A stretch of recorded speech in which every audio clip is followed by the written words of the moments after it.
এমএইচি সিলেটের ঐতিহ্যবাহী 200 বছর পুরনো বাগান বাজারে দেখ মাছের দেখা পেলাম। নর্মালি আসলে বাজারগুলোতে এই মাছটা দেখা যায় না। তো এই বাজারে দা বটি থেকে শুরু করে গরু, ছাগল, মাছ, হাঁস, মুরগি, দৈনন্দিন জীবনের প্রয়োজনীয় সবকিছু এই বাজারে পাওয়া যায়। এই ভিডিওতে আমরা এই বাজারে কি পাওয়া যায় না পাওয়া যায় সবকিছু দেখানোর চেষ্টা করব এবং কিভাবে আসবেন, কোথা থেকে বসেন, এই বাজারটা কি বারে বসে, কয়টা থেকে কয়টা পর্যন্ত সবকিছু দেওয়ার চেষ্টা করব এই ভিডিওতে। তো চলুন ভিডিওটি শুরু করা যাক। কি অবস্থা সবার, কেমন আছেন? আশা করি সবাই অনেক অনেক ভালো আছেন। সময় এখন 7:30 বাজে। হ্যাঁ, আছি এখন জিন্দা বাজারে। সামনে গিয়ে রাহাতকে নিব, রাহাতকে নিয়ে যাব রবির বাজারে। বাজার থেকে রাহাতকে নিলাম, নিয়ে এখন যাচ্ছি আমরা খাদিমনগর। যাওয়ার পরে আসলে ওইটার রাস্তা খুঁজতে হবে বাগান বাড়ির বা বাগান বাজারের। তার গেট ক্রস করলাম।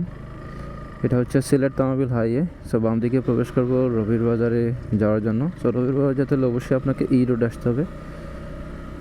শাহপুরান ক্রস করার পরে এই রাস্তা দিয়ে প্রবেশ করতে হবে। তো আমরা আস্তে আস্তে সেই রাস্তা দিয়ে প্রবেশ করব। এটা হচ্ছে বাজারের প্রবেশের রাস্তা। রবির বাজারে বাজার বসতেছে ধীরে ধীরে, এখনো দোকানপাটে মাল নিয়ে আসতেছে। এই যে সো আমরা আছি এই মুহূর্তে রবির বাজারে। আমার সাথে আছে শাহাদাত। এখান থেকে আসলে রবির বাজারটা শুরু। সো এখন আমরা রবির বাজার ঘুরবো। সো এদিক দিয়ে যদি আমরা দেখাই, ওই দিকে কাপড়ের দোকান বসে, তাছাড়া ওইদিকে কিন্তু কাপড়ের দোকান আছে। এখানে ছাতা ঠিক করতে পারবেন। এখানে দেখেন এই যে মুরগির বাচ্চা, এই যে এখানে কি যেন সুতা তাবিজের জন্য বাচ্চারা এগুলো আছে ব্যবহার করা হয় সেগুলো। ওইদিকে হচ্ছে সবজি বাজার, আর এখানে দা বটি পেয়ে যাবেন। আর এইদিকে হচ্ছে এই যে গরু ছাগল, গরু আসে না এবার, ছাগল আসে আজকে, হয়তো আসবে। কারণ এই বাজারটা আসলে দুপুর 2টা পর্যন্ত থাকে, সপ্তাহে একদিন ঠিক রবিবারে আসলে এই বাজারটা বসে। এখানে কলা পেয়ে যাবেন। এখানে পুরোটাই বট গাছে নিয়েছে ছাগল। এদিকে আবার চা খাইতে পাবেন। এই বাজারটা মূলত ব্রিটিশ আমলে। এই বাজার আসলে বিভিন্ন নামে পরিচিত, কেউ বলে বাগান বাজার, কেউ বলে রবির বাজার, সো ইত্যাদি নামে আসলে এই বাজারটা পরিচিত। এটা হচ্ছে মাছ বাজার রবির বাজারের।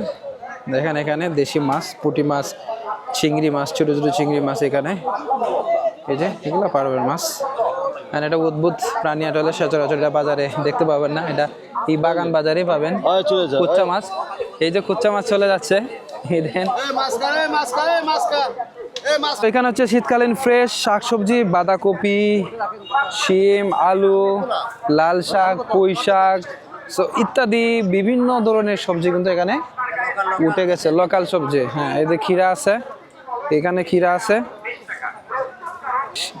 উড়ি, এটা আসলে আমার সিলেটের ভাষায় উড়ি বলে, বাট এটা শিম বলে সবাই, বাট সিলেটের ভাষায় উড়ি।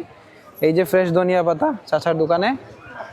সো এই বাজারটা আসলে মূলত কয়েকটা ধাপে। এখানে খাবার পাওয়া যায়, শাকসবজি পাওয়া যায়, হাঁস মুরগি পাওয়া যায়, আলু পাওয়া যায়, মানে সবই পাওয়া যায়, কাপড় চোপড়ও পাওয়া যায়। এটা হচ্ছে সবজি বাজার।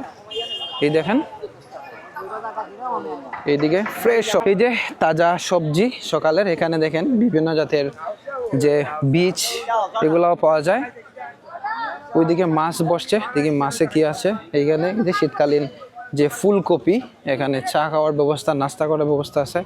এখানে সবজি বাজার, আর এখানে জুতা আছে। সব মোটামুটি সবই পাওয়া যায় একদিনের জন্য এখানে। এখানে শুরু হয়েছে দেখালো বাঁচালো, কালি 30 শীতের কাপড়। সো এই পুরো সাইডটা আসলে কাপড়ের দোকান। এই সাইডটা বট গাছের নিচে, এখানে কিন্তু হাঁস, মুরগি ইত্যাদি আপনারা পেয়ে যাবেন। এই দেখেন বট গাছ, নিচে কিন্তু হাঁস মুরগির মেলা বসেছে। সো এই বাজারটা মূলত আগে বলছি প্রত্যেক রবিবারে বসে, সপ্তাহে একদিন বসে। এই যে বট গাছের তলায় বাজার, এই যে হাঁসের বাচ্চাও এখানে আছে। প্রত্যেক রবিবারে একদিনের জন্য এই বাজারটা বসে। বাজারটা মূলত মানে এখানে বাগান আছে না, চা বাগানের জন্য আসলে এই বাজারটা আসলে ব্রিটিশ আমল থেকে শুরু হয়েছে।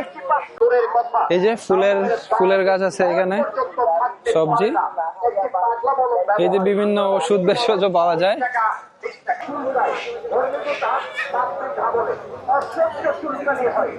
তো আছি বট গাছের নিচে, ঠিক বট গাছের নিচে আছে। দেখেন কি সুন্দর পুতুর এখানে। এই যে মুরগা বলে, মুরগা। বাগান বাজার থেকে বের হয়ে যাচ্ছি। এই পর্যন্ত ছিল এই ভিডিওটা। সো এই বাজার বিকাল 2টা পর্যন্ত থাকবে, সকাল থেকে শুরু হয়ে। এই তো এখন যত সময় যাবে ততই আসলে এখানের ভিড় বাড়তেই থাকবে। দেখেন এখনও মালামাল নিয়ে আসতেছে মানুষজন, যেহেতু বাজারটা সপ্তাহে একদিন বসে। হ্যাঁ, এটা ব্রিটিশ আমলের একটি বাজার, প্রত্যেক রবিবারে সকাল থেকে বিকেল পর্যন্ত